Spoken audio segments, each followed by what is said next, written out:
Diversity of gut bacteria എന്ന് പറയുന്നൊരു വിഷയത്തെക്കുറിച്ചാണ്. ശരിക്കും പറഞ്ഞാൽ ഈ ഒരു വിഷയം നമുക്ക് എല്ലാവർക്കും ഇത് മനസ്സിലാകണമെന്ന് നിർബന്ധമില്ല. എന്നാലും മനസ്സിലാകുന്ന രീതിയിൽ ഞാൻ പറയാം ഇതിൻ്റെ ഇമ്പോർട്ടൻസ് എന്താണെന്നുള്ളത്. ഇത് അത്രയും ഇമ്പോർട്ടൻ്റ് ആയിട്ടുള്ള ഒരു കാര്യമാണ് നമ്മുടെ ആരോഗ്യമായിട്ട് ബന്ധപ്പെട്ട്. പക്ഷേ ഭൂരിഭാഗ സാഹചര്യങ്ങളിലും ഈ ഒരു ഭാഗമല്ല കൂടുതലും ഈ ചികിത്സയുടെ ഭാഗമായിട്ട് അല്ലെങ്കിൽ നമ്മുടെ ആരോഗ്യം മെയിൻറ്റെയിൻ ചെയ്യാനായിട്ട് നോക്കുന്നത്. നമ്മൾ എങ്ങനെയാണ് ഈ ഡൈവേഴ്സിറ്റി ഉണ്ടാക്കുന്നത് അല്ലെങ്കിൽ ബാലൻസ് മെയിൻറ്റെയിൻ ചെയ്യുന്നത്, കൂടാതെയും കുറയാതെയൊക്കെ മൈക്രോബയോട്ടൊക്കെ എങ്ങനെയാണ് ബാലൻസ് ചെയ്യേണ്ടത് എന്നുള്ളതിനെ ഒരു ട്രീറ്റ്മെൻറ്റ് പ്രോട്ടോക്കോൾ, അതായത് നമ്മളിപ്പം ജോൺ മരീൻസിൽ സ്ഥിരമായിട്ട് കാലങ്ങളായിട്ട് ചെയ്തുകൊണ്ട് വരുന്ന മെയിൻ കാര്യമാണ് ഇത്. കഴിഞ്ഞ ഒരു 5-6 കൊല്ലമായിട്ട് ഈ ഒരു ട്രാക്കിൽ തന്നെയാണ് പോകുന്നത്.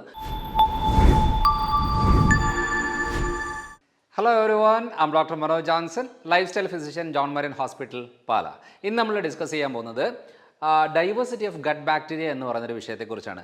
ശരിക്കും പറഞ്ഞാൽ ഈ ഒരു വിഷയം നമുക്ക് എല്ലാവർക്കും ഇത് മനസ്സിലാകണമെന്ന് നിർബന്ധമില്ല. എന്നാലും മനസ്സിലാകുന്ന രീതിയിൽ ഞാൻ പറയാം ഇതിൻ്റെ ഇമ്പോർട്ടൻസ് എന്താണെന്നുള്ളത്. ഇത് അത്രയും ഇമ്പോർട്ടൻ്റ് ആയിട്ടുള്ള ഒരു കാര്യമാണ് നമ്മുടെ ആരോഗ്യമായിട്ട് ബന്ധപ്പെട്ട്. പക്ഷേ ഭൂരിഭാഗ സാഹചര്യങ്ങളിലും ഈ ഒരു ഭാഗമല്ല കൂടുതലും ഈ ചികിത്സയുടെ ഭാഗമായിട്ട് അല്ലെങ്കിൽ നമ്മുടെ ആരോഗ്യം മെയിൻറ്റെയിൻ ചെയ്യാനായിട്ട് നോക്കുന്നത്. വേറെ കുറേ മരുന്നുകളും ചികിത്സകളും കുറേ കാഴ്ചപ്പാടുകളും വിശ്വാസങ്ങളുമായിട്ടാണ് ഭൂരിഭാഗം പോകുന്നത്. അപ്പോൾ ഇതിൻ്റെ ഒരു റൂട്ട് കോസ് റിയാലിറ്റി എന്താണെന്നുള്ളതാണ് ഞാൻ പറയാൻ വന്നത്. എന്തിനാണ് നമുക്ക് റിപ്പീറ്റഡ് ആയിട്ടുള്ള ബുദ്ധിമുട്ടുകൾ വരുന്നത്, മരുന്നുകൾ കഴിച്ചാലും മാറാത്തത്, എപ്പോഴും ഒരു ക്ഷീണം ഉണ്ടാകുന്നത്, ഫുഡ് കഴിച്ച് കഴിഞ്ഞിട്ട് നമുക്ക് കടക്കണമെന്നൊരു തോന്നൽ വരുന്നത്, വല്ലാതെ മുടികൊഴിച്ചിലുണ്ടാകുന്നത്, ആങ്സൈറ്റി ലെവൽ കൂടുന്നത്, ഡിപ്രഷൻ ഉണ്ടാകുന്നത്, അതേപോലെ മോഷൻ ക്ലിയർ അല്ലാത്തൊരു അവസ്ഥ വരുന്നത്, സ്കിന്ന് വളരെ ഡ്രൈ ആകുന്നത്, റിങ്കിൾസ് ഉണ്ടാകുന്നത്, പെട്ടെന്ന് പ്രായമാകുന്നത്, ഇങ്ങനത്തെ പലതരം ബുദ്ധിമുട്ടുകൾ നമുക്ക് വരുന്നുണ്ട് എന്നുണ്ടെങ്കിൽ അതിന് റൂട്ട് കോസ് ആയിട്ട് പറയാനുള്ള കുറച്ച് കാര്യങ്ങളാണ്. അതിനകത്താണ് നമ്മൾ ഈ പറയുന്ന ഗട്ട് ബാക്ടീരിയ വരുന്നത്. അപ്പോൾ ഈ ഗട്ട് ബാക്ടീരിയ എന്ന് പറയുന്നത് നമുക്കറിയാം ഗട്ട് മൈക്രോബയോട്ട എന്നാണ് പറയുന്നത്. പക്ഷേ അതിനകത്ത് ബാക്ടീരിയ, ഫംഗസ്, വൈറസ്, ഈസ്റ്റ് എന്ന് പറഞ്ഞ പല ടൈപ്പ് മൈക്രോബയോട്ടാസ് ഉണ്ട്. പക്ഷേ നമ്മൾ ഏറ്റവും കൂടുതൽ ഫോക്കസ് ചെയ്യുന്ന പറഞ്ഞാൽ അതിനകത്ത് ബാക്ടീരിയൽ റിലേറ്റഡ് ആയതുകൊണ്ടാണ് ഈ സ്ലൈഡിൽ നമ്മൾ ഈ വീഡിയോയിൽ നമ്മൾ ബാക്ടീരിയയുമായിട്ട് ബന്ധപ്പെട്ട കാര്യങ്ങളാണ് ചെയ്യുന്നത്. അത് ഇതേപോലെ കുടലിൽ തന്നെ പലതരം ടൈപ്പുകളിലുള്ള ബാക്ടീരിയകളുണ്ട്. ഇതിപ്പോൾ ഫ്യൂസ ബാക്ടീരിയ, പ്രോട്ടിയ ബാക്ടീരിയ, ആക്ടിനോ ബാക്ടീരിയ എന്നൊക്കെ പറഞ്ഞാൽ പല ടൈപ്പ് ബാക്ടീരിയകളുടെ ഗ്രൂപ്പുകളാണ് നമ്മുടെ കുടലിൽ ഉള്ളത്. ഇതൊക്കെ നമുക്ക് എല്ലാവർക്കും അറിയണമെന്നില്ല, ഇത് റിസർച്ച് സബ്ജക്റ്റാണ്. എന്നാലും ജസ്റ്റ് മനസ്സിലാകാൻ വേണ്ടി ഞാനിത് പറഞ്ഞതേ ഉള്ളൂ. ഇത്രയും വെറൈറ്റി ആയിട്ടുള്ള ബാക്ടീരിയൽ ടൈപ്പുകൾ നമ്മുടെ കുടലിലുണ്ട്. എന്താണ് ഇതിൻ്റെ ഇമ്പോർട്ടൻസ്? ശരിക്കും പറഞ്ഞാൽ നമുക്ക് മനസ്സിലാകുന്ന രീതിയിൽ ഞാൻ പറയാം. ഇപ്പം നമ്മുടെ ഒരു നാട്ടിൽ, ഇപ്പം എൻ്റെ നാട് പാല ആയതുകൊണ്ട് പാലയിൽ ഞാൻ പറയാം. ഇപ്പോൾ പാല എന്ന് പറയുമ്പോൾ അവിടെ കച്ചവടം നടത്താൻ ആൾക്കാർ വേണം. അത് അതായത് തുണിക്കട നടത്തിയാൽ തുണി വാങ്ങിക്കാനായിട്ടുള്ള ആൾക്കാർ വേണം. അതേപോലെ തന്നെ അവിടെ അതൊരു മുനിസിപ്പാലിറ്റി ഏരിയയാണ്. അപ്പോൾ അവിടെ ഒരു ചെയർമാൻ ആവശ്യമാണ്. അതേപോലെ ഭരിക്കാനുള്ള ആൾക്കാർ ആവശ്യമാണ്. ഒരു MLA ആവശ്യമാണ്. പിന്നെ ആശുപത്രികൾ ആവശ്യമാണ്. അതായത് നമ്മുടെ നാട് ക്ലീൻ ആക്കാനായിട്ടുള്ള ക്ലീനിങ് PWD ഡിപ്പാർട്ട്മെൻറ്റ് ആവശ്യമാണ്. പോലീസ് ഡിപ്പാർട്ട്മെൻറ്റ് ആവശ്യമാണ്. ഡോക്ടർമാർ ആവശ്യമാണ്. ഒത്തിരിയേറെ, അതായത് ഒരു മെയിൻ സ്ഥലത്ത് ഇത്രയും ടൈപ്പ് ആൾക്കാർ വേണം. ഇതിനകത്ത് ഇപ്പം പോലീസ് ഡിപ്പാർട്ട്മെൻറ്റ് ഇല്ല എന്ന് വെച്ചോ, ആ നാടിൻ്റെ അവസ്ഥ എന്താവും? ഭരിക്കാനുള്ള ആൾക്കാരില്ലെന്ന് വെച്ചോ, ആ നാടിൻ്റെ അവസ്ഥ എന്താവും? തുണി മേടിക്കാനുള്ളത് പക്ഷേ വിൽക്കാനുള്ള കടകളില്ലാന്ന് വെച്ചാൽ ഒന്ന് ആലോചിച്ച് നോക്കിക്കേ. അപ്പം രോഗികൾ ആവശ്യം പോലെ ഉണ്ട്, ആശുപത്രി ഇല്ലെങ്കിൽ ഒന്ന് ആലോചിച്ച് നോക്കിക്കേ. അപ്പോൾ ഒന്നും കുറഞ്ഞും കൂടിയും ഇരിക്കാൻ പാടില്ല. എല്ലാം ഒരു പ്രൊപ്പോസൽ ഇരുന്നെങ്കിൽ മാത്രമേ ആ നാട് നല്ല രീതിയിൽ പോകത്തുള്ളൂ. ഇതേപോലെയാണ് കുടലിൻ്റെ കാര്യം. കുടലിനകത്ത് ഓരോരോ ജോലി ചെയ്യാൻ, ഓരോരോ കാര്യങ്ങൾ ചെയ്യാനായിട്ട് ഓരോ ടൈപ്പ് ബാക്ടീരിയകൾ ആവശ്യമാണ്. അപ്പോൾ ഇതെല്ലാം ഈ കൂടുതൽ ഡൈവേഴ്സിറ്റി ഉണ്ടെങ്കിൽ മാത്രമേ നമുക്ക് ആരോഗ്യം എന്ന് പറയുന്നൊരു കാര്യം നടക്കത്തുള്ളൂ. ഇല്ലെങ്കിൽ ഏതെങ്കിലും ഒരു അളവ് കുറഞ്ഞു കഴിഞ്ഞാൽ, ഏതെങ്കിലും ഒരു അളവ് കൂടിക്കഴിഞ്ഞാൽ അതായിരിക്കും ഏറ്റവും കൂടുതൽ ആരോഗ്യ പ്രശ്നം ഉണ്ടാക്കുന്നത്. അപ്പോൾ നമ്മളിത് പറയുന്ന കാര്യം എന്ന് വെച്ചാൽ എന്തൊക്കെയാണ് ഇതിൻ്റെ ഫങ്ഷൻസ് വളരെ സിമ്പിളായിട്ടുള്ള കാര്യമാണ്. ആദ്യം എന്ന് പറയുന്നത് നമ്മളൊരു ഫുഡ് കഴിച്ചു കഴിഞ്ഞാൽ ഈ ഫുഡിനകത്തുള്ള പോഷകങ്ങളെ വലിച്ചെടുക്കാനും ഉപയോഗപ്പെടുത്താനും പല കാര്യങ്ങൾക്ക് വേണ്ടിയിട്ട് ട്രാൻസ്പോർട്ട് ചെയ്യാനൊക്കെ ഹെൽപ്പ് ചെയ്യുന്ന ഒരു ഫങ്ഷൻ നമ്മുടെ ഈ ബാക്ടീരിയ ചെയ്യുന്നതാണ്. രണ്ടാമത്തത് ഫുഡ് മെറ്റബോളിസം, അതായത് നമ്മുടെ ദഹനം എല്ലാം കഴിഞ്ഞേച്ച് ഇതൊരു മലമായിട്ട് കൺവേർട്ടായിട്ട് പുറത്തേക്ക് കളയാനായിട്ട് ഹെൽപ്പ് ചെയ്യുന്നതും ബാക്ടീരിയയാണ്. അതായത് ഒരു ഭക്ഷണം ഉപയോഗപ്പെടുത്തണമെന്നുണ്ടെങ്കിൽ, അത് പുറത്തേക്ക് കളയണമെന്നുണ്ടെങ്കിൽ ഈ ഗട്ട് ബാക്ടീരിയസ് എപ്പോഴും ആവശ്യമാണ്. അതേപോലെ തന്നെ നമ്മുടെ അതായത് നമ്മുടെ കുടലിലെ സ്ട്രക്ചറുണ്ട്, ആ സ്ട്രക്ചറിനെ അത് പ്രോപ്പറായിട്ട് മെയിൻറ്റെയിൻ ചെയ്യാനും ലീക്ക് കട്ട് ഉണ്ടാവാതിരിക്കാനും ആ ഒരു പ്രൊട്ടക്റ്റീവ്നെസ് മെയിൻറ്റെയിൻ ചെയ്യാനായിട്ട് ബാക്ടീരിയകൾ ആവശ്യമാണ്. അതേപോലെ തന്നെ ഇമ്മ്യൂണിറ്റി വളരെ ഇമ്പോർട്ടൻ്റ് ആണ്. നമ്മുടെ ശരീരത്തിലെ ഇമ്മ്യൂണിറ്റിക്ക് ഏറ്റവും കൂടുതൽ കോൺട്രിബ്യൂഷൻ ചെയ്യുന്നത് ഗട്ട് ബാക്ടീരിയാസ് ആണ്. അതേപോലെ തന്നെ പ്രൊട്ടക്റ്റ് അഗെയിൻസ്റ്റ് പാത്തജൻസ് എന്ന് പറയുന്നത് നമ്മളിപ്പോൾ ഒരു വൈറസ്, ബാക്ടീരിയകൾ, ഫംഗസ് എന്തും ആയിക്കോട്ടെ, നമ്മൾ പലതരം ഭക്ഷണങ്ങൾ കഴിക്കുന്നതാണ്. അപ്പോൾ ശരീരത്തിലേക്ക് വന്നു കഴിയുമ്പോഴത്തേനും അത് പല പ്രശ്നങ്ങൾ ഉണ്ടാക്കുന്നതാണ്. അപ്പോൾ അതേപോലെ തന്നെ പുറത്തുനിന്നുള്ള പല രീതിയിലുള്ള ബുദ്ധിമുട്ടുകൾ വരുന്നതാണ്. ഇതൊക്കെ ഇതിനെ പ്രൊട്ടക്റ്റ് ചെയ്യാനും ബോഡിയെ ഒന്ന് ഹെൽത്തി ആയിട്ട് മെയിൻറ്റെയിൻ ചെയ്യാനായിട്ട് ഈ പറയുന്ന ഗട്ട് ബാക്ടീരിയാസ് വളരെ ആവശ്യമാണ്. ഇപ്പം ഞാൻ മെയിനായിട്ടും അതിനൊരു സ്റ്റഡി ഞാൻ കാണിക്കാം.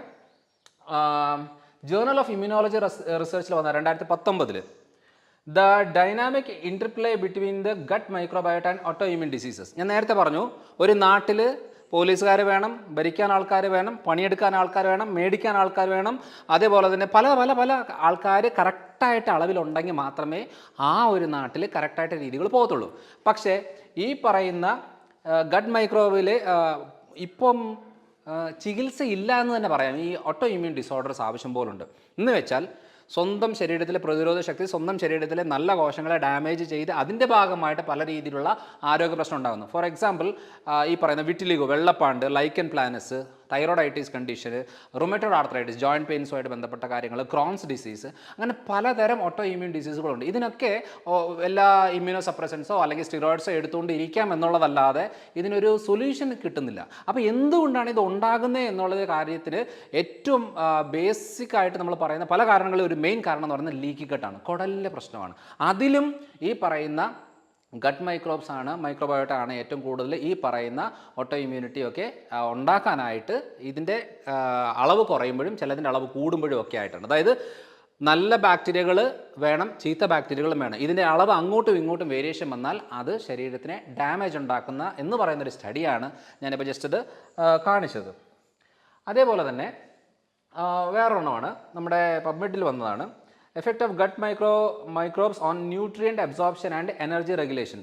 അപ്പോൾ നമ്മൾ എത്ര പേരെ പറയുന്നത് ഞാൻ നല്ല ഭക്ഷണം കഴിക്കുന്നുണ്ട്, ഞാൻ സപ്ലിമെൻ്റ് എടുക്കുന്നുണ്ട്, നല്ല ലൈഫ് സ്റ്റൈലാണ്, എല്ലാമാണ്, പക്ഷേ എനിക്ക് ക്ഷീണമാണ്, എനിക്ക് വേദനകളാണ്, എനിക്ക് ജോയിൻസിന് ബുദ്ധിമുട്ടാണ്, എനിക്ക് രാവിലെ എഴുന്നേക്കാനായിട്ട് പ്രയാസമാണ്, ഭക്ഷണം കഴിച്ചു കഴിഞ്ഞാൽ ക്ഷീണം വരുന്നുണ്ട്, പല രീതിയിലുള്ള ബുദ്ധിമുട്ടുണ്ട്, പക്ഷേ ഞാൻ എല്ലാം കറക്റ്റായിട്ട് എടുക്കുന്നുണ്ട്. അവരുടെ മെയിൻ പ്രശ്നം എന്ന് പറയുന്നത് ഈ ഗട്ട് മൈക്രോബയോട്ട ആണ്. അത് പ്രോപ്പറായിട്ട് ഫങ്ഷനിങ് ആകുന്നില്ല, അല്ലെങ്കിൽ പ്രോപ്പർ അളവിലില്ല. അതുകൊണ്ട് എന്നാന്ന് പറഞ്ഞാൽ നമ്മൾ കഴിക്കുന്ന മരുന്നുകളോ നമ്മൾ കഴിക്കുന്ന സപ്ലിമെൻറ്റോ നമ്മൾ കഴിക്കുന്ന ഹെൽത്തി ആയിട്ടുള്ള ഫുഡുകൾ അതിനകത്തുള്ള പോഷകങ്ങളെ വലിച്ചെടുക്കാൻ പോലും പറ്റാതെ വരുമ്പോഴാണ് ആ പ്രശ്നങ്ങൾ ഉണ്ടാകുന്നത്. അല്ലാതെ ഈ ഇപ്പോഴത്തെ കാലഘട്ടത്തിൽ ആരെങ്കിലും പട്ടിണി കിടക്കുന്നവരാണോ? ഇപ്പോഴത്തെ കാലഘട്ടത്തിൽ പോഷകമില്ലാത്ത ഭക്ഷണങ്ങളുണ്ടോ? എല്ലാ ഫെസിലിറ്റിയും ഉണ്ട്, എല്ലാ കാര്യങ്ങളുണ്ട്. പക്ഷേ ശരീരത്തിന് ഉപയോഗപ്പെടണമെന്നുണ്ടെങ്കിൽ ഇത് ആവശ്യമാണ് എന്നുള്ള ഒരു സ്റ്റഡിയാണ് ഇതിൽ കാണിച്ചെന്നേ ഉള്ളൂ. ജസ്റ്റ് ഒരു റെഫറൻസിന് വേണ്ടി കാണിച്ചതാണ്. ഇനി എന്താണ് ഇതിന് നമുക്കത് സൊല്യൂഷനായിട്ട് പറയുന്നത്? ഇപ്പോൾ ഈ പറയുന്ന കാര്യങ്ങൾ ഇപ്പോൾ ഒരു ലേറ്റസ്റ്റ് സ്റ്റഡിയുടെ ഭാഗമായിട്ട് വരുന്നതാണ്, അല്ലാതെ പണ്ട് ഇങ്ങനത്തെ കാര്യങ്ങളൊന്നും വലിയ രീതിയിലുള്ള ഡിസ്കഷൻ വരുന്നില്ലായിരുന്നു. പിന്നെ ഇതിനെക്കുറിച്ച് മെഡിക്കൽ കോളേജുകളിലൊന്നും അല്ല ഡീപ്പായിട്ടുള്ള സ്റ്റഡിയൊന്നുമില്ല, ഇത് റിസർച്ചുകളിൽ മാത്രമാണ് ഏറ്റവും കൂടുതലായിട്ട് വരുന്നത്. പിന്നെ ഫങ്ഷണൽ മെഡിസിനിലൊക്കെ ഇപ്പം US വളരെ കോമൺ ആയിട്ട് ഒരു എമർജിങ് മെഡിക്കൽ സിസ്റ്റമായിട്ട് വന്നുകൊണ്ടിരിക്കുന്നതാണ് ഫങ്ഷണൽ മെഡിസിൻ. അതിനകത്തൊക്കെ വളരെ കോമൺ ആയിട്ട് വന്നേക്കുന്ന ഒരു കോൺസെപ്റ്റാണ് നമ്മൾ എങ്ങനെയാണ് ഈ ഡൈവേഴ്സിറ്റി ഉണ്ടാക്കുന്നത്, അല്ലെങ്കിൽ ബാലൻസ് മെയിൻറ്റെയിൻ ചെയ്യുന്നത്, കൂടാതെയും കുറയാതെയൊക്കെ മൈക്രോബയോട്ടൊക്കെ എങ്ങനെയാണ് ബാലൻസ് ചെയ്യേണ്ടത് എന്നുള്ളതിനെ ഒരു ട്രീറ്റ്മെൻറ്റ് പ്രോട്ടോക്കോൾ, അതായത് നമ്മളിപ്പം ജോൺ മരീൻസിൽ സ്ഥിരമായിട്ട് കാലങ്ങളായിട്ട് ചെയ്തുകൊണ്ട് വരുന്ന മെയിൻ കാര്യമാണിത്. കഴിഞ്ഞ ഒരു 5-6 കൊല്ലമായിട്ട് ഈ ഒരു ട്രാക്കിൽ തന്നെയാണ് പോകുന്നത്. പല രീതിയിലുള്ള കാര്യങ്ങൾ നമ്മൾ ഫോക്കസ് ചെയ്തു. ആദ്യം നമ്മൾ ഡയബറ്റിക് ഫോക്കസ് ചെയ്തു, വെയിറ്റ് കുറയ്ക്കാനുള്ള കാര്യങ്ങൾ നോക്കി, തൈറോയ്ഡ് റിലേറ്റഡ് ആയിട്ടുള്ള പ്രശ്നങ്ങളെ ട്രീറ്റ് ചെയ്യാൻ നോക്കി, സ്കിൻ റിലേറ്റഡ് നോക്കി, അതേപോലെ തന്നെ ഇൻഫ്ലമേഷൻ, ശരീരം മൊത്തം വേദനയുള്ള കണ്ടീഷൻ, ജോയിൻറ്റ് പെയിൻസ്, ഇങ്ങനെ വെരിക്കോസ് അൾസർ, ഡയബറ്റിക് ഫുഡ്, ഇങ്ങനത്തെ പല കേസുകൾ ട്രീറ്റ് ചെയ്ത് വന്നപ്പോൾ ഞങ്ങൾക്ക് മനസ്സിലായ ഒരു സത്യാവസ്ഥ എന്ന് വെച്ചാൽ ഒരു 80% ഗട്ട് ട്രീറ്റ് ചെയ്ത് ക്ലിയർ ആക്കി കഴിഞ്ഞാൽ ഇങ്ങനത്തെ ഒരു 80% പ്രശ്നങ്ങളും പെട്ടെന്ന് ക്ലിയർ ആകുന്നുണ്ട്.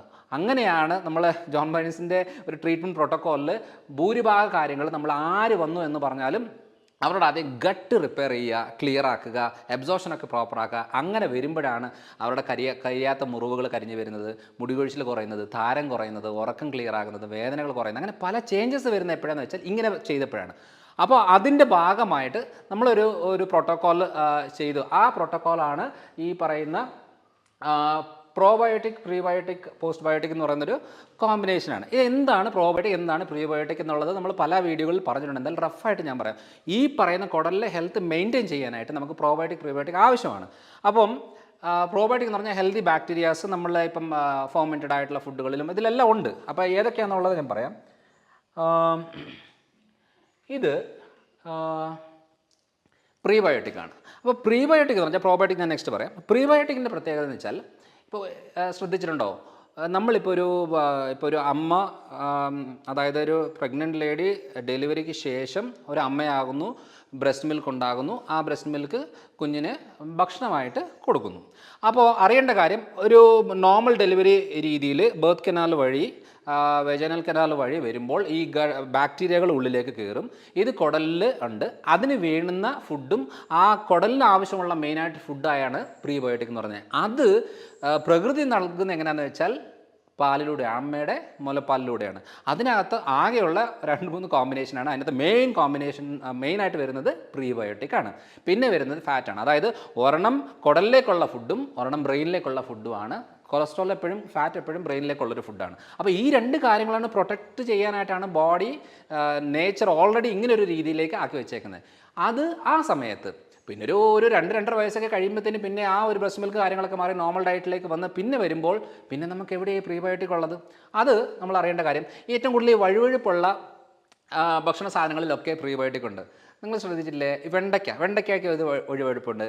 അതേപോലെ തന്നെ ഈ കസ്കസ് എന്ന് പറയുന്ന ഇതില്ല, നമ്മൾ ജ്യൂസിലൊക്കെ ഇട്ട് കുടിക്കുന്നത്, അതിന് വഴുവഴുപ്പുണ്ട്. അതേപോലെ തന്നെ നമ്മുടെ ഈ മുരിങ്ങക്കോലിൻ്റെ ഉള്ളിലുള്ള പൾപ്പില്ലേ, അതെല്ലാം നല്ല പ്രീബയോട്ടിക് ആണ്. പിന്നെ നമ്മുടെ ചെറിയ ഉള്ളി എന്ന് പറയുന്നത് അതും പ്രീബയോട്ടിക് ആണ്. പിന്നെ നമ്മുടെ വാഴക്കൂമ്പ് എന്നൊക്കെ പറയല്ലേ, അതും പ്രീബയോട്ടിക് ആണ്. പല ടൈപ്പ് പ്രീബയോട്ടിക്സ് നമ്മുടെ ചുറ്റിനും തന്നെ ഉണ്ട്. അപ്പോൾ ഈ പറയുന്ന പ്രീബയോട്ടിക്കുകളൊക്കെ ഉൾപ്പെടുത്തി കഴിക്കുകയാണെന്നുണ്ടെങ്കിൽ നമ്മുടെ ഗട്ട് ബാക്ടീരിയകൾക്കുള്ള മെയിൻ ഫുഡാണ്. ഗട്ട് ഹെൽത്ത് ഇമ്പ്രൂവ് ചെയ്യാനായിട്ട് ഏറ്റവും കൂടുതൽ ഹെൽപ്പ് ചെയ്യുന്നത്. ഇങ്ങനത്തെ കാര്യങ്ങൾ ഉൾപ്പെടുത്തിക്കൊണ്ട് വേണം നമ്മുടെ ഡയറ്റിൽ നമ്മൾ ഓരോ ദിവസവും എടുക്കാനായിട്ട്.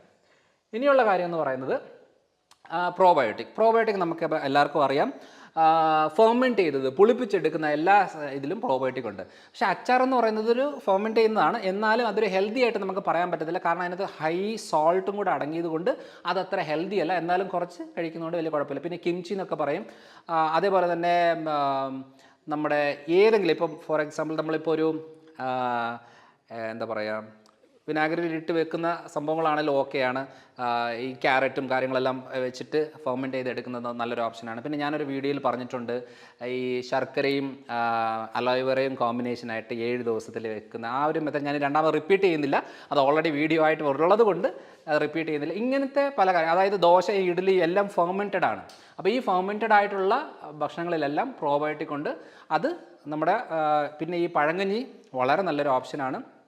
അപ്പം ഞാനിപ്പം നമ്മുടെ ജോൺ മറീൻസിൽ വരുന്ന ആൾക്കാരിൽ സിവിയർ ആയിട്ടുള്ള ബ്ലോട്ടിങ്, വയറിന് പ്രശ്നമുള്ളവർക്ക് നമ്മൾ പറയുന്നത് ഇത് പ്രോബയോട്ടിക് ക്യാപ്സൂളാണ്. ഇത് നിങ്ങൾ രാത്രി കഞ്ഞി നമ്മൾ തിളപ്പിച്ച് കഴിഞ്ഞേച്ച് നമ്മൾ ഫ്രിഡ്ജിൽ വെക്കുന്നതിന് മുമ്പ് ഒരു തവി എടുത്ത് ഒരു പാത്രത്തിൽ ഇട്ട് ജസ്റ്റ് ഒന്ന് തിളപ്പിക്കുക. എന്നിട്ടത് മാറ്റി വെക്കുക. അപ്പോൾ ഒരു അരമണിക്കൂർ കൊണ്ട് ഇത് തണുത്ത് വരും. അതിനകത്തേക്ക് നമ്മൾ ഈ തരുന്ന പ്രോബയോട്ടിക്കിൻ്റെ ക്യാപ്സൂളുണ്ട്, അതിന് ഗാസ്ട്രോബയോ എന്ന് പറയുന്നത്, അതിട്ട് വെക്കുക.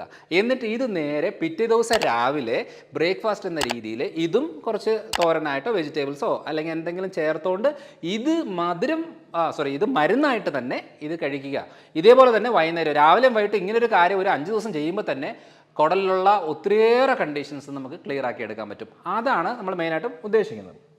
അപ്പം ഇത്രയും കാര്യങ്ങളാണ് നമ്മൾ എന്താ പറയുക, ഈ കുടലിലെ ബാക്ടീരിയകളുടെ എണ്ണം കുറയാതെയും ചിലത് കൂടുന്നുള്ളത് കൺട്രോൾ നിർത്താനും കുറയുന്നുള്ളതിനെ ബാലൻസ് ചെയ്യാനൊക്കെ ആയിട്ട് നമുക്ക് പ്രോബയോട്ടിക് ആവശ്യമാണ്, പ്രീബയോട്ടിക് ആവശ്യമാണ്.